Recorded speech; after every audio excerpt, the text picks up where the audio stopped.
Assalamualaikum warahmatullahi wabarakatuh. Bismillahirrahmanirrahim. Alhamdulillahi rabbil alamin. Wabihi nasta'inu ala umuri dunya waddin.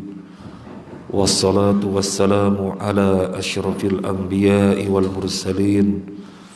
Wa ala alihi wa ashabihi ajma'in. Wala hawla wala quwwata illa billahil aliyyil azim. Tidak ada daya dan kekuatan kecuali dari Allah Al-Ali, Zat yang maha tinggi, Al-Azim, Zat yang maha agung. Allahumma inna na'udzubika minal baras wal junun wal judham wa min sayyi'il asqam. Ya Allah, kami berlindung kepadamu dari baras, penyakit lepra, wal junun, kegilaan, wal judham, wa min sayyi'il asqam, seburuk-buruknya penyakit. Kita berlindung kepada Allah Azza wa Jalla. Dengan doa ini harapan kita tersingkirkan dari wabah corona yang sementara ini kita diuji banyak aktivitas terkendala. Di antaranya kajian-kajian juga terhambat. Tapi alhamdulillah pada pagi hari ini takmir memantapkan diri untuk bisa memulai kajian offline. Alhamdulillah ini adalah perdana kita mengkaji sesuai jadwal setelah sebelumnya belum kita lakukan. Ma'asyiral muslimin rahimani wa rahimakumullah, kajian kita adalah kitab tauhid, pemurnian ibadah kepada Allah yang ditulis oleh Syekh Muhammad At-Tamimi. Kali ini kita membahas bab 43.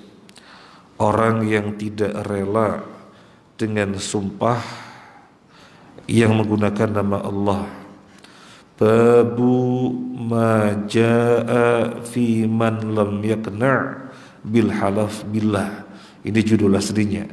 Bab berkaitan dengan orang yang tidak rela dengan sumpah menggunakan nama Allah.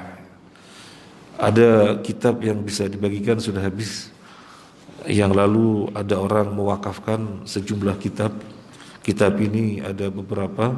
Kemudian kitab Tauhid 1, 2, 3, kitab yang ditulis oleh Syekh Fauzan dan tim ada beberapa. Dan nanti ada yang mau mewakafkan lagi. Jadi bisa dimanfaatkan untuk kita kajian biar lebih bisa mengikuti. Halaman 145.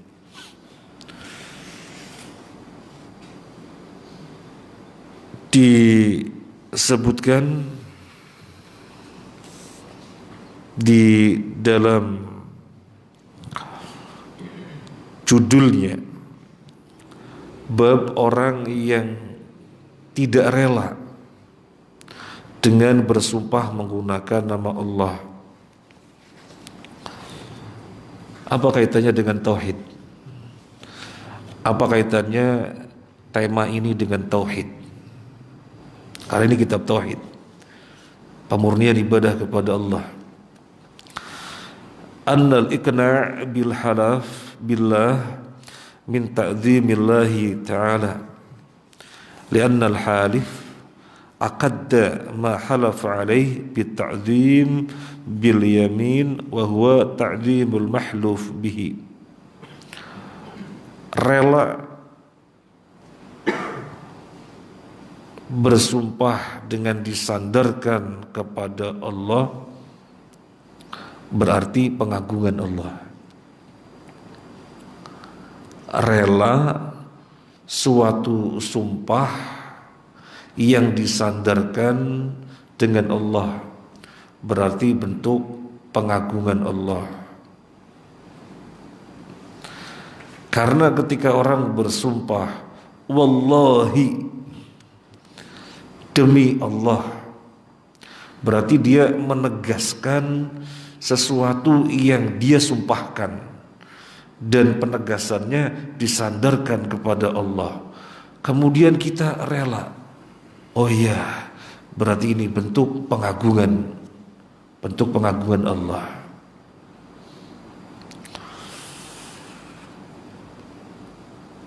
Sebaliknya, jika tidak rela dengan sumpah yang disandarkan kepada nama Allah, maka bentuk tidak mengagungkan Allah. Ada apa tidak rela? Ada apa tidak rela?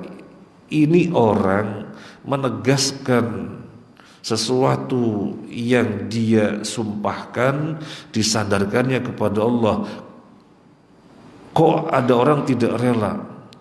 Maka tidak relanya ini bentuk tidak mengagungkan Allah.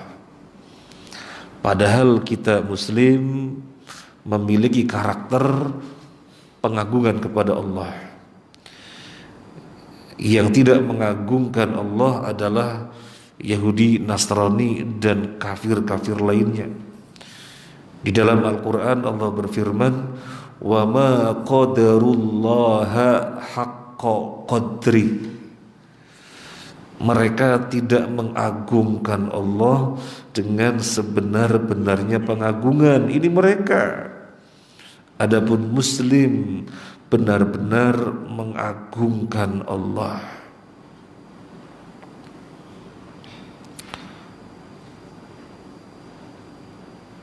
Dan di antara bentuk pengagungan Allah adalah tema yang kita bahas ini. Suatu sumpah yang disandarkan dengan Allah rela, ikna, puas. Ketika tidak rela berarti kurang tauhidnya. Berkurang tauhidnya. Karena tauhid itu bertingkat-tingkat. Dalam bahasa kita ada yang 24 karat, yaitu mereka-mereka nanti dibalas masuk surga tanpa hisab. Itu 24 karat. Nah, kita menuju ke sana. Apapun yang bisa menyempurnakan tauhid kita upayakan, dan apa yang bisa menguranginya kita hindari. Wal ikna atau wal iktina bil halaf billah la yakhlu min amroini.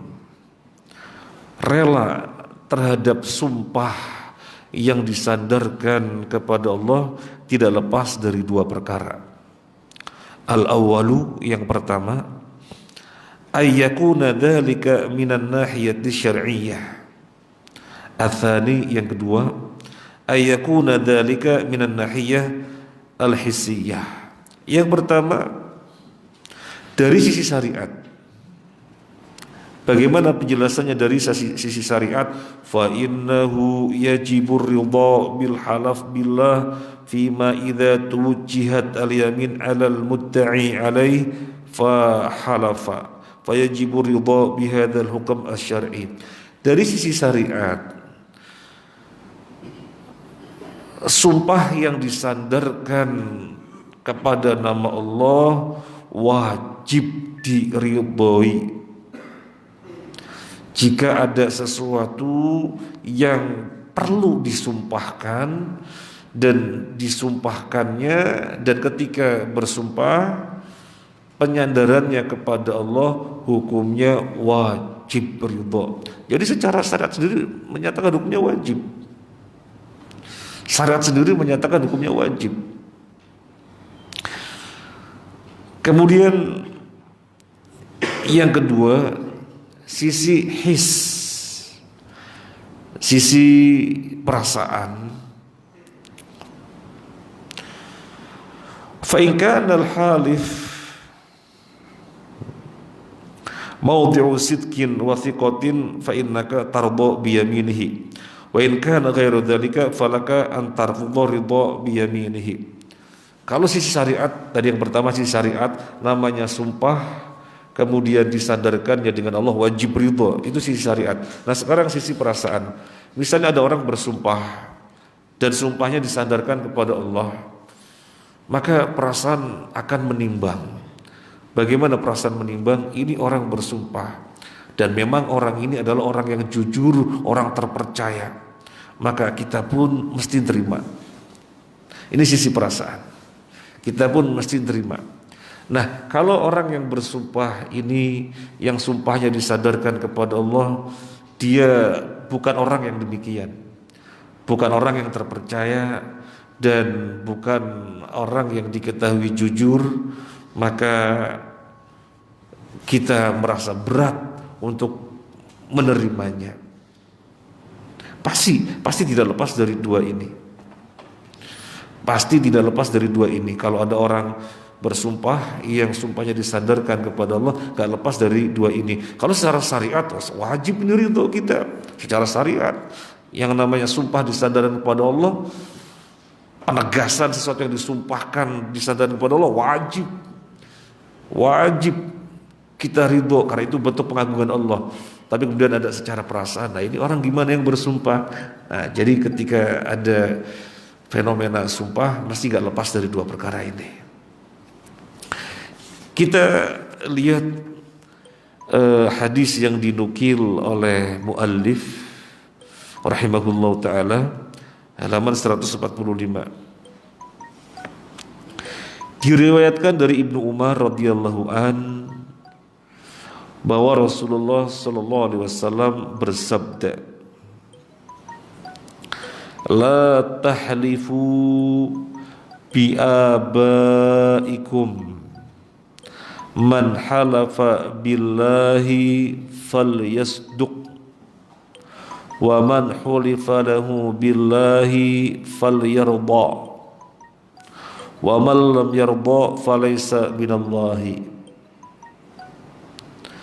Janganlah kamu bersumpah dengan nenek moyangmu.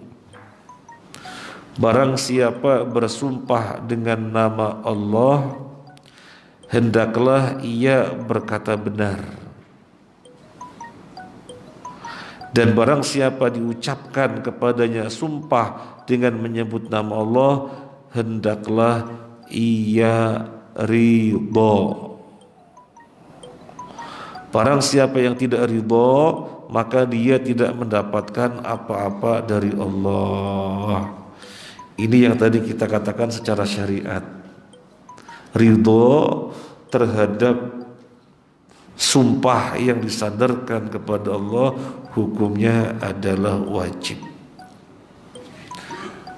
Karena di dalam hadis ini disebutkan, wa man khulifa lahu billah falyarda. Barang siapa yang diucapkan kepadanya sumpah dengan menyebut nama Allah, hendaklah dia ridho. Kalau tidak ridho, dia tidak mendapatkan apa-apa dari Allah, ancaman. Dia tidak mendapatkan apa-apa dari Allah, ancaman. Maka sisi syariat hukumnya wajib, tadi yang kita jelaskan, tadi yang sudah kita bahas. Kemudian tadi disampaikan secara perasaan, kalau ada sumpah disandarkan kepada Allah, maka perasaan pasti melihat, ini orang gimana yang bersumpah. Dan kita ketika melihatnya jujur, iyalah jujur, terpercaya, wajib ridho. Tapi ketika sebaliknya nggak jujur, mesti kita berat. Lah orangnya nggak jujur kok, orang nggak terpercaya kok, kita berat. Nah, ketika kita berat karena yang bersumpah nyata-nyata tidak jujur, tidak terpercaya, kira-kira kita salah apa enggak? Karena sisi syariat wajib.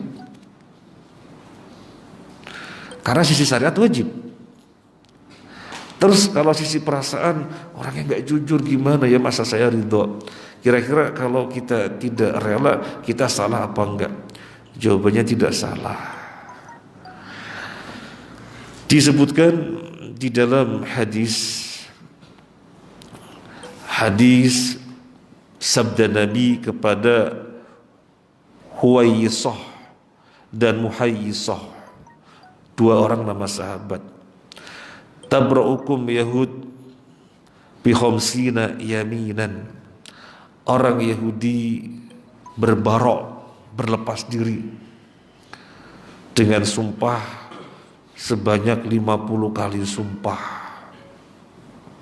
Ini kata Nabi, orang Yahudi berbarok, berlepas diri dengan cara bersumpah sebanyak 50 sumpah. Qalu, para sahabat yang ada di situ bertanya, kaifa tardha ya Rasulullah bi aimanil yahud? Ya Rasulullah, bagaimana engkau ridho dengan sumpah-sumpahnya orang Yahudi? Kita mengetahui orang Yahudi bagaimana? Secara umum apakah terpercaya? Secara umum apakah orang-orang jujur? Tidak. Sehingga para sahabat bertanya, kaifa tardha ya Rasulullah bi aimanil yahud? Bagaimana engkau ridho ya Rasulullah dengan sumpah-sumpahnya orang Yahudi? Fa aqarrahum an-nabi sallallahu alaihi wasallam. Nabi pun melakukan takrir. Takrir itu apa? Nabi membenarkan yang demikian. Jadi ketika para sahabat bertanya dengan pertanyaan tadi, bagaimana engkau ridho ya Rasulullah dengan sumpah-sumpahnya orang Yahudi, Nabi membenarkan demikian. Artinya ditolak. Oh, dia kan bersumpahnya di sandaran pada Allah. Iya, yang bersumpah orang Yahudi, di mana orang Yahudi bukan maudhi'u sidqin wa thiqatin, bukan orang yang diketahui jujur dan terpercaya, maka boleh ditolak.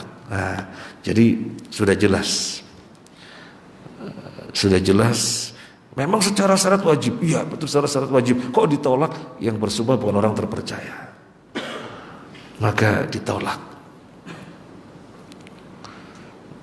Sekali lagi, ketika ada orang bersumpah, maka nggak lepas dari tadi. Pikiran kita yang pertama, ini secara syarat hukumnya wajib ini, maka kita rela. Tapi secara perasaan orangnya gimana, pasti begitu.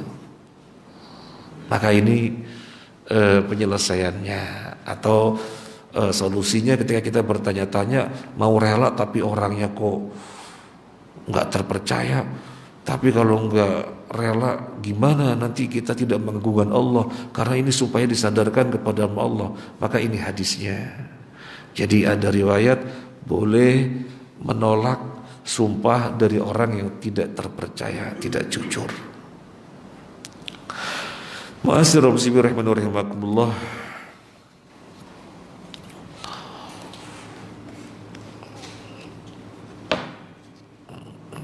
Di dalam hadis ini kita bahas qauluhu la tahlifu. Bisa dilihat pada bukunya halaman 145. La tahlifu, huruf la diterjemahkan janganlah. La di sini adalah la nahiyah, la yang menunjukkan larangan, maka diterjemahkan janganlah. Walihada juzima al-fi'lu ba'daha bihadfin nun. Oleh karena itu fi'ilnya dijazmkan dengan tanda jazmnya dihilangkan nun. Aslinya kan tahlifuna. Bapak-bapak, ibu-ibu, kalau ada ibu yang sudah belajar saraf dan nahwu tentunya mengetahui aslinya ada nunnya. Yahlifu, yahlifani, yahlifuna. Tahlifu, tahlifani, yahlifna. Tahlifu, tahlifani, tahlifuna. Tahlifuna, kalian bersumpah. Kemudian kemasukan lam nahiyah, la tahlifu, nunnya hilang. Berarti ini menunjukkan lamnya la nahiyah, menunjukkan la-nya la nahiyah, la yang menunjukkan larangan.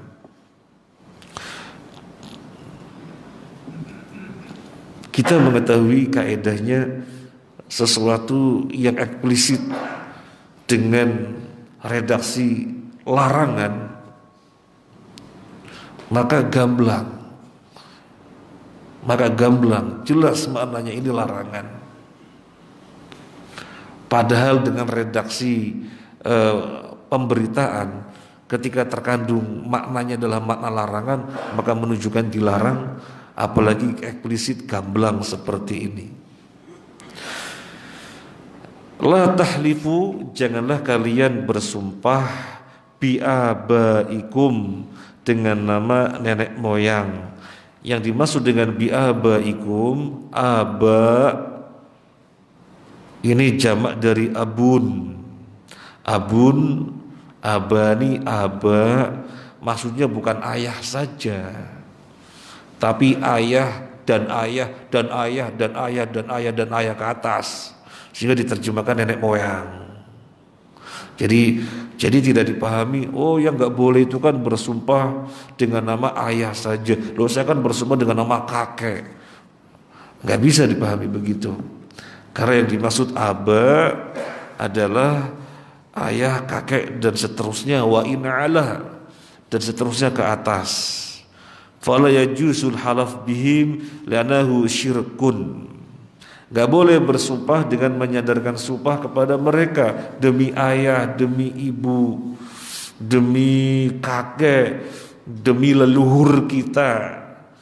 Nah, dalam bahasa orang-orang ketika bersumpah demi leluhur,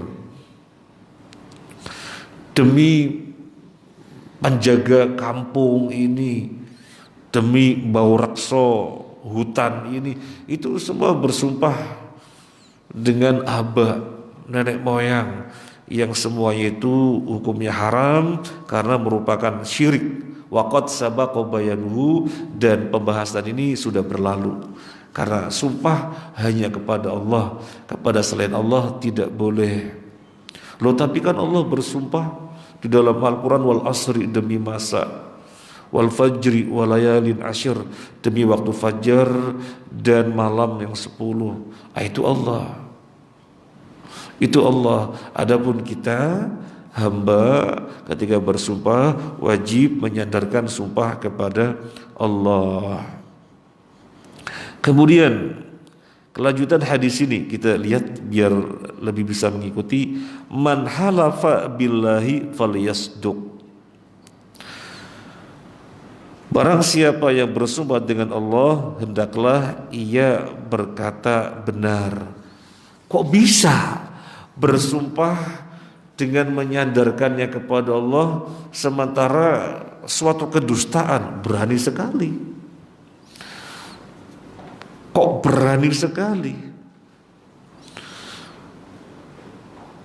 Orang bersumpah berarti menegaskan sesuatu yang disumpahkan. Nah, penegasannya disadarkan kepada Allah, itu mengagungkan Allah namanya. Tetapi jika sesuatu yang disumpahkan adalah perkara kebohongan, kedustaan, wal'iyadu billah, lo kan tetap mengagungkan Allah, disadarkan kepada Allah. Tapi yang disumpahkan sesuatu kebohongan, tapi yang disumpahkan sesuatu kedustaan, maka sama saja melecehkan Allah, sama saja tidak mengagungkan Allah meskipun penyandarannya kepada Allah. Oleh karena itu di sini Nabi bersabda, man halafa billahi falyasduq. Barang siapa yang bersumpah dengan nama Allah, hendaklah ia benar. Wallahi, saya tidak berbuat. Nah, ketika dia mengatakan saya tidak berbuat, biar orangnya yakin, kita tegaskan dengan sumpah, ya, maka statement kita itu harus benar. Memang benar-benar tidak berbuat. Memang benar-benar tidak berbuat. Wallahi, saya sudah selesai. Kita minta saya sudah selesai, ya memang sudah selesai. Karena jangan sampai menyandarkan kepada Allah sesuatu yang sifatnya kebohongan, kedustaan. Ini perkara besar. Karena kita tidak mengagungkan Allah.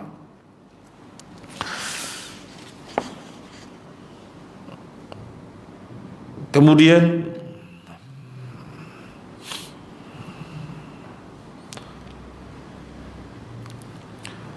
waman halafalahu bil waman khulifa maaf waman khulifalahu billahi falyarda, dan barang siapa yang diucapkan kepadanya sumpah dengan menyebut nama Allah, dia mesti ridha. Dia mesti ridha. Kenapa mesti ridha? Karena mengagungkan Allah. Mendengar, oh dia sampai menyandarkan suatu statementnya kepada Allah, maka bentuk mengagungkan Allah. Iya. Di dalam pembahasan yang sudah terlewat, orang bertengkar atau mungkin kita berselisih dengan seseorang, oh ribut, kemudian dia bilang wallahi demi Allah, sudah kita sudahin. Kenapa kita sudahin? Karena kita harus mengagungkan Allah. Dia menyebut Allah, wallahi, ya sudah kita sudahin. Lah dia kan bisa jadi gak benar, ya sudah gak usah dilihat gak benar apa, yang jelas kita harus mengagungkan nama Allah yang disebutkan, maka kita sudahin, kita ngalah sudah. Urusan tidak benar, maka urusan dia dengan Allah. Lah terus apa kaitannya dengan yang kita bahas hari ini? Kalau dia orangnya tidak terpercaya, maka kita boleh tolak. Iya, kalau orangnya tidak terpercaya. Tetapi tidak menutup kemungkinan terjadi orang yang sesungguhnya jujur, orang yang sesungguhnya terpercaya, orang yang sesungguhnya baik, suatu ketika tergelincir sehingga dia akhirnya luapan emosinya atau luapan hawa nafsunya berani menyatakan suatu kebohongan dengan disadaran kepada Allah. Aslinya orang baik. Nah, kita lihatnya di orang baik, suatu ketika dia tergelincir, yang kita lihat adalah dia menyebut nama Allah, maka sudahi perselisihan. Nggih, sudah sampun. Ya sudah selesai. Oke lah. Gitu. Sudah selesai, ditutup. Close case. Sudah selesai. Karena menyebut nama Allah dalam rangka mengagungkan. Makanya di sini disebutkan waman khulifalahu billah falyarda, dan barang siapa yang diucapkan kepadanya sumpah dengan penyandaran kepada Allah, maka hendaknya dia ridha. Sekarang kita akan bahas.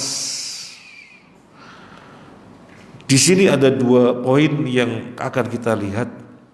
Al-amrul awal, yang pertama, lil ayakuna sadiqan. Orang-orang yang bersumpah harus diketahui dia adalah orang yang jujur, orang yang terpercaya.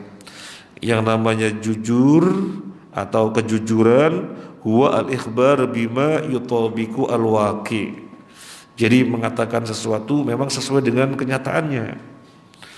Menyampaikan sesuatu memang sesuai dengan yang semestinya. Itu namanya jujur. Kebalikannya adalah al-kidbu, kedustaan. Orang yang berbuat namanya kadhib, orang yang berdusta karena menyampaikan sesuatu tidak sesuai dengan yang semestinya, tidak sesuai dengan kenyataannya. Nah, ini sisi orang yang bersumpah.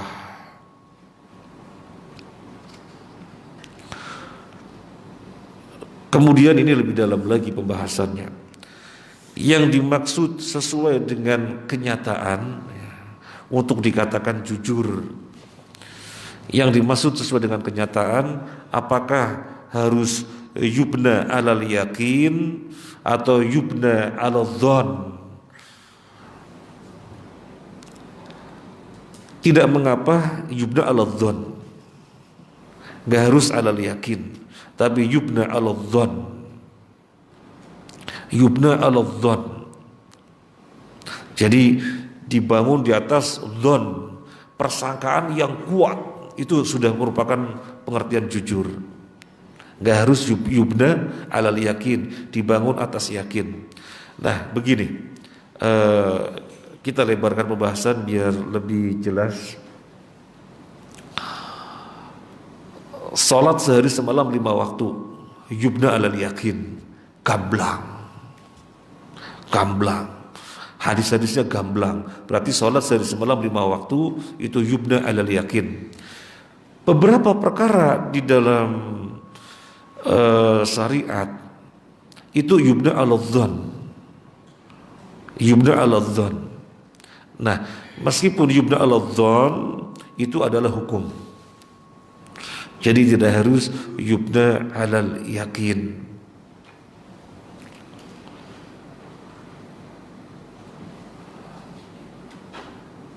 Nah, demikian juga di dalam masalah kejujuran. Ketika diketahui secara persangkaan kuat, ya, sesuai dengan yang semestinya, meskipun tidak tahu persisnya atau yakin, tetapi disangka kuat sesuai dengan semestinya, maka itu sudah cukup dikatakan jujur. Ini yang pertama. Atsani, yang kedua, man hulifa lahu billahi falyarda. Barang siapa yang diucapkan sumpah dengan nama Allah, barang siapa yang kepadanya atau seseorang yang diucapkan sumpah dengan nama Allah, hendaklah dia ridha. Idza qaranta hadainil amrayni ba'duhuma bi ba'din fa inal amra tsani yanzilu ala ma idza kana al-halif sadiqan li'annahu jama'a amrayni li'annahu jam'u amrayni amrun muwajjihun lil halif wa amrun muwajjahun lil mahluf lahu fa idza kana al halif sadiqan wajaba ridha fa in qila in kana sadiqan fa inna nusaddiqu wa illam yahlif. Kita perhatikan, ini jelinya orang yang berilmu atau ulama. Kita perhatikan redaksi hadis ini.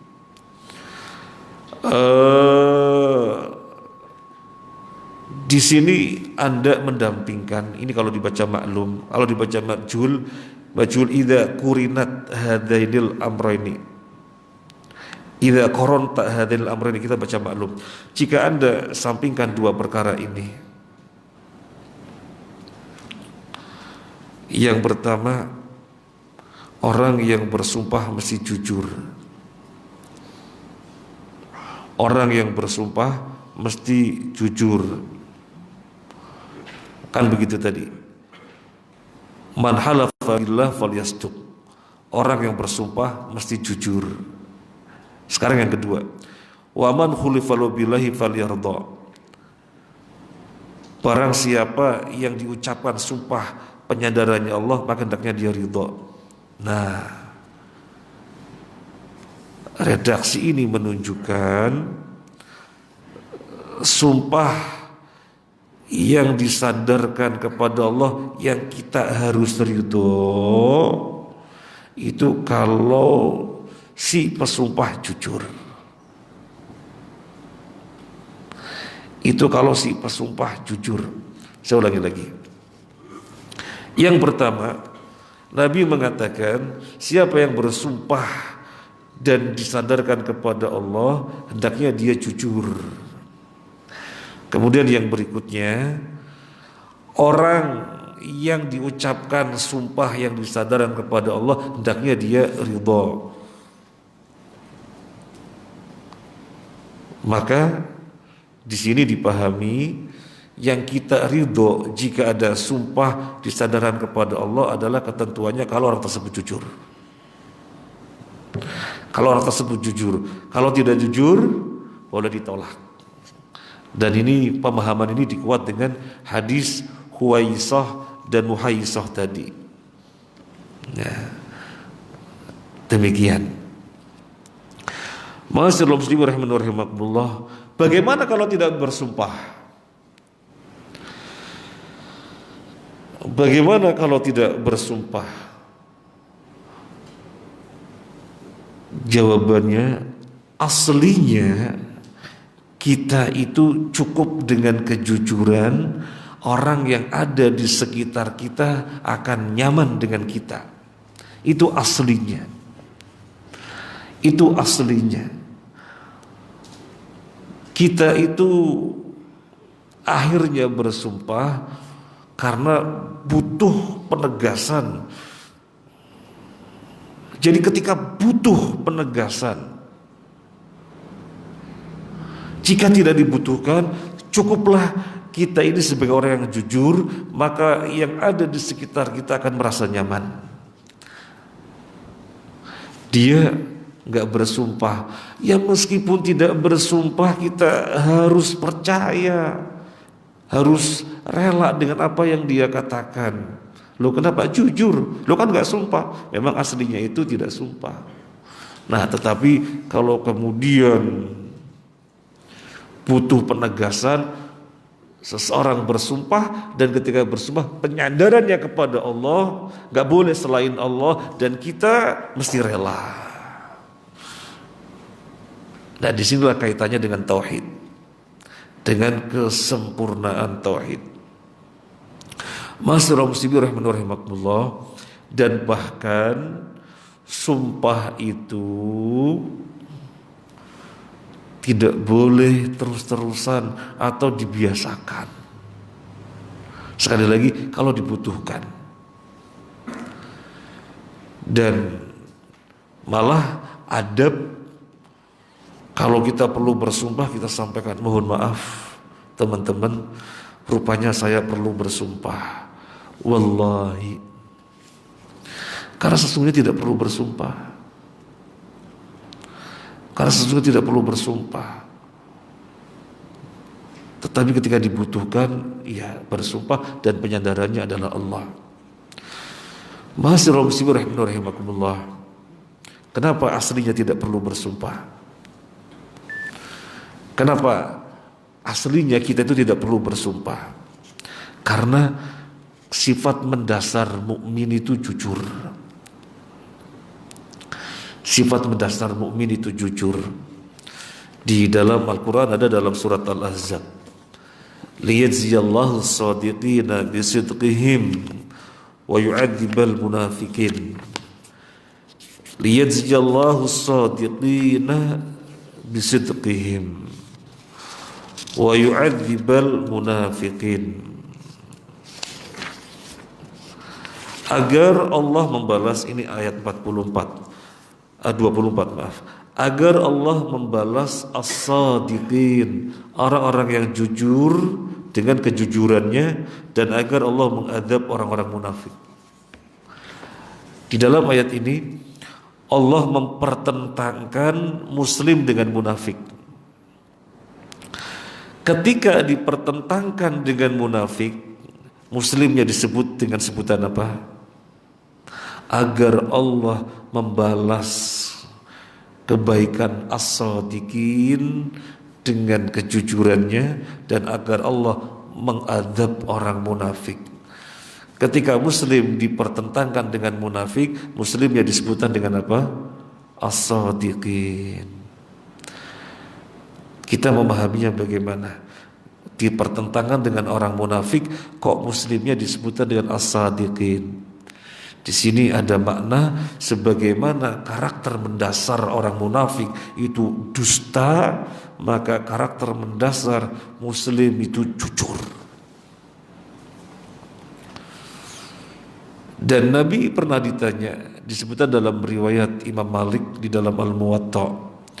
Nabi ditanya, ya Rasulullah, mungkin enggak mukmin pengecut? Mungkin, ya.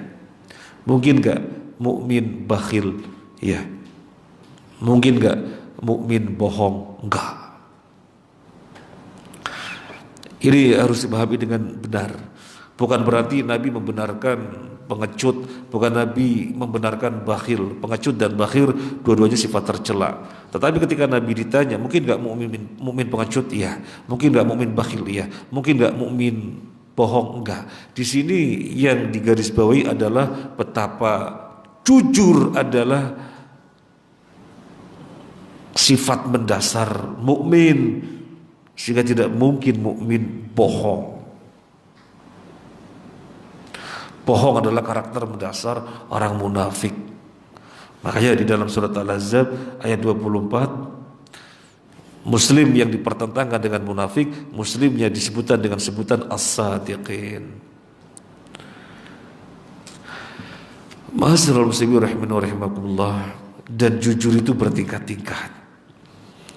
Mana dalil yang menunjukkan jujur bertingkat-tingkat? Dalil yang menunjukkan kejujuran bertingkat-tingkat.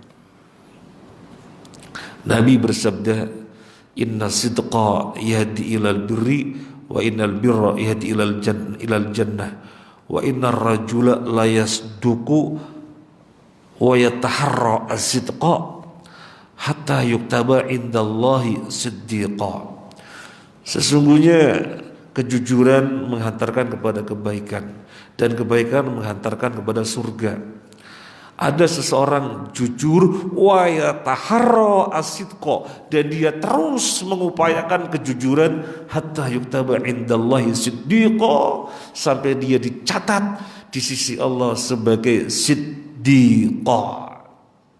Menunjukkan bertingkat-tingkat. Dan pembahasan jujur yang merupakan sifat mendasar muslim sangatlah mendalam pembahasannya. Sampai siapa tingkatan kesolehan terbaik setelah Nabi? Orang yang tingkat kesolehannya terbaik setelah Nabi siapa? Siddiqin. Orang-orang yang jujur. Nabiyin, siddiqin, baru syuhada. Kemudian solihin secara umum. Nah, Ma'asyiral muslimin rahimani wa rahimakumullah.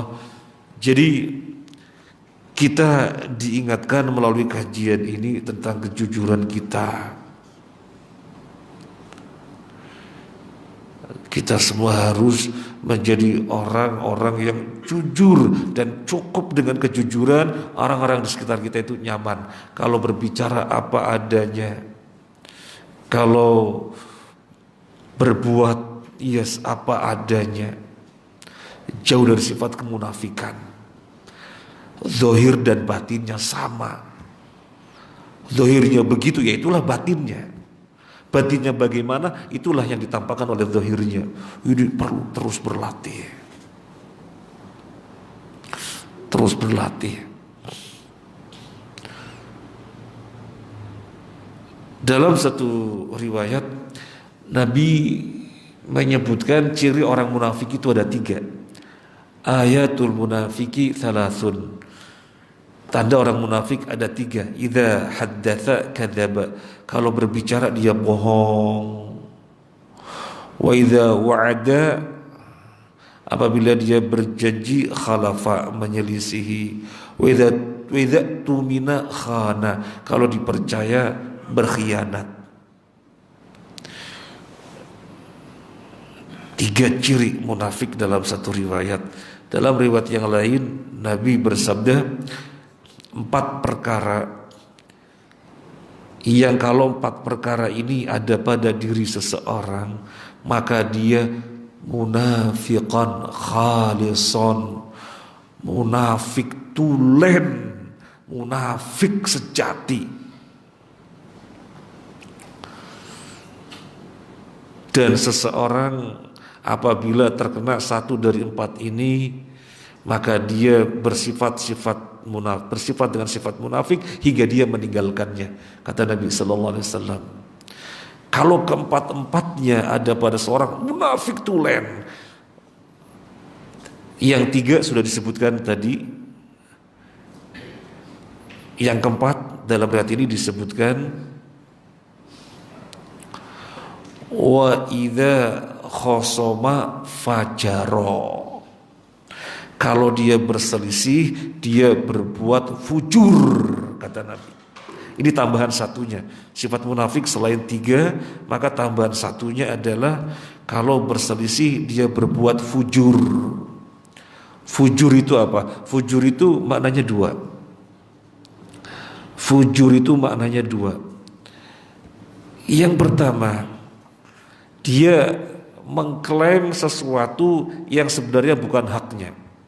Wah, ini punya saya. Demi Allah ini punya saya. Waduh, pakai sumpah lagi. Maka kuat sekali pakai sumpah dengan nama Allah, ini punya saya. Padahal sesungguhnya bukan punya dia. Jadi mengklaim sesuatu yang sesungguhnya bukan haknya. Ini fujur yang pertama.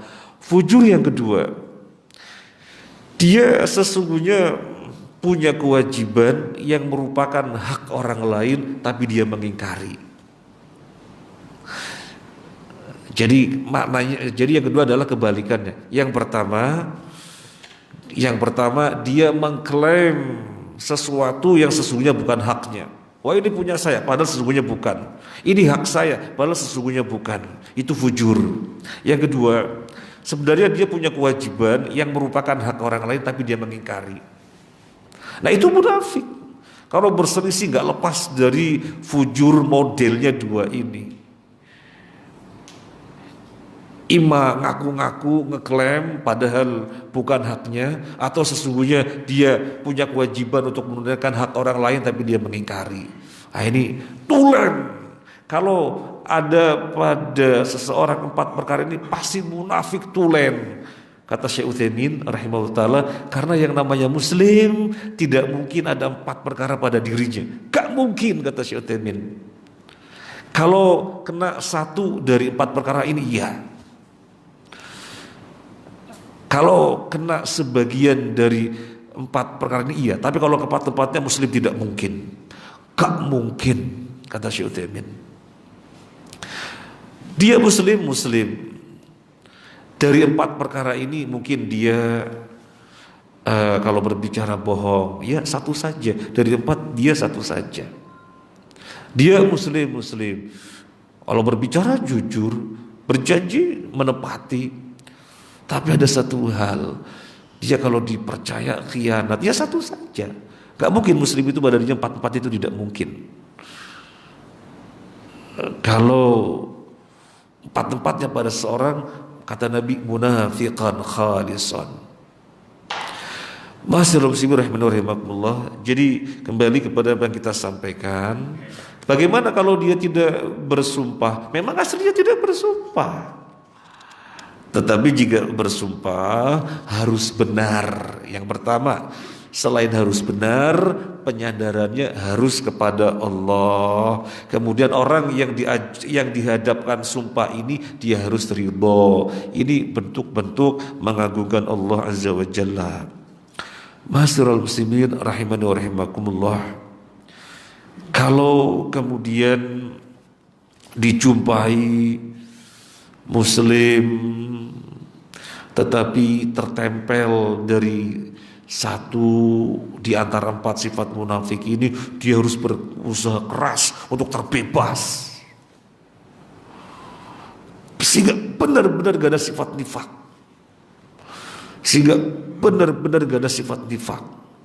Artinya benar-benar muslim sejati yang sifat asalnya jujur. Jangan ada nifak.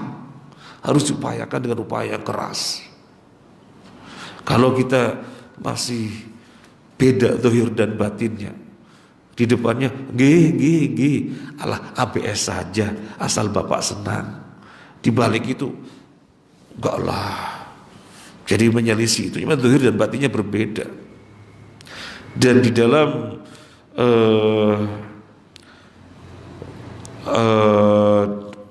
dunia keorganisasian atau dunia paguyuban komunitas, semacam ini memang mengganggu.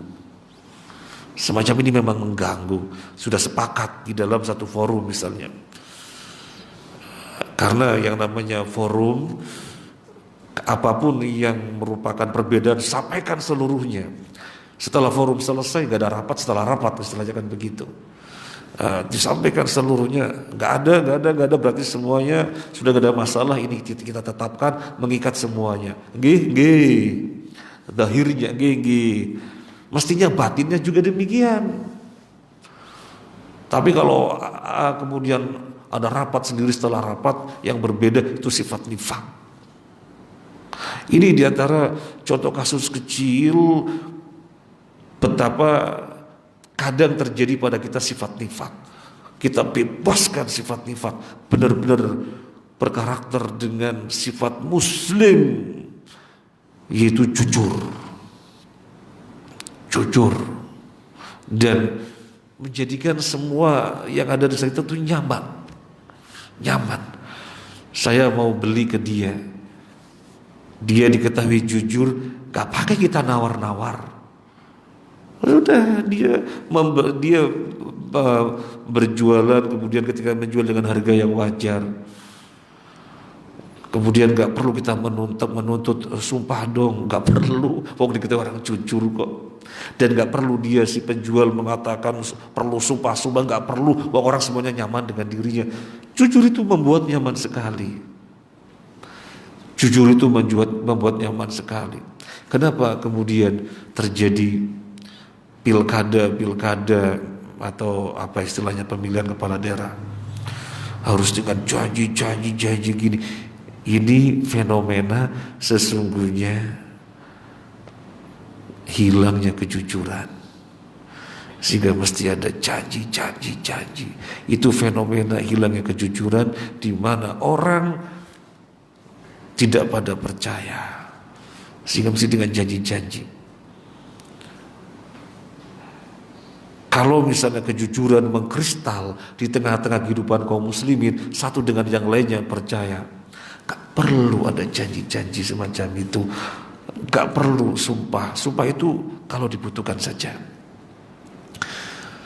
Ma'asyiral muslimin rahimani wa rahimakumullah, kalau orang sholat 40 hari berjamaah dan tidak ketinggalan takbirnya imam, apa fadilahnya? Salat 40 hari, bukan 40 waktu, 40 hari. Kalau 40 waktu dan mesti di Masjid Nabawi, hadisnya dhaif. Yang jamaah haji kemudian ada ritual arba'in. Jadi selama 8 hari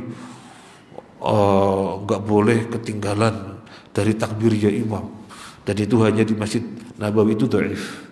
Hadis yang sahih yang dimaksud arba'in adalah 40 hari dan tidak terbatas Masjid Nabawi, tapi masjid manapun di muka bumi, termasuk Masjid Thaibah, Masjid Mabruk, Masjid Nurul Ilmiyah dan yang lain-lainnya. 40 hari enggak ketinggalan dari takbirnya imam, apa fadilahnya?